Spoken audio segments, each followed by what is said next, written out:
Hey, what's going on, guys? I'm going to talk to you today about how the UK and the United States, and them in the West, they actually pushed the African warlords and African kings to end the slave trade. Now, I'm not talking about slavery, I'm talking about the slave trade. Slavery continued in the United States until 1865 with the passage of the 13th Amendment.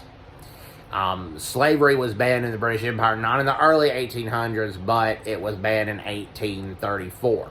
And yes, the slave owners were compensated, so basically they were paid in slavery, which was wrong, by the way. I'm not saying that. There was a lot of wrong things that were done. There were a lot of wrong things done in the Anglo-Zulu Wars in the late 1800s, as well as the Anglo-Boer War with white South Africans that were not of British descent. The Afrikaners were mostly of Dutch and French descent, some of German descent, and they were treated badly by the British. It's not to justify anything else that has happened. I'm just setting the record straight in history. When the United States banned the slave trade, and there are different conflicting sources that said it was 1807 or 1808.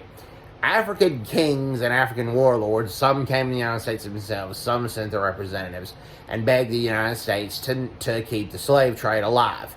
The British actually set up a blockade to keep illegal importations of slaves in the British Empire, or to try to enforce the now outlawed slave trade amongst British citizens. And around 2,000 British sailors lost their lives trying to end and curtail the slave trade. Now, the United States typically didn't blockade West Africa, but they banned the illegal importation of slaves. Now, some still made their way through illegally, but one captain brought illegal slaves imported from into New Orleans. Well, he was hung for his crimes of illegally importing black slaves because the slave trade had been abolished. So that happened. And then King Ghezo, who was portrayed as like a hero in the film The Woman King, no, he actually was one of the African kings that begged the UK to continue the slave trade.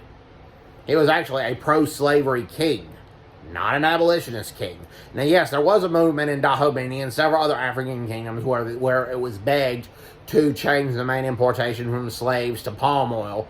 So there was an anti-slavery movement within those kingdoms, but it was not done by the Amazon women warriors, and it definitely was not done by King Ghezo. So yeah. So that's the real history right there. The West actually pushed a lot of these African nations to end the slave trade. So anyways, hope everybody's doing. Take care. God bless you. Bye-bye. Bye-bye.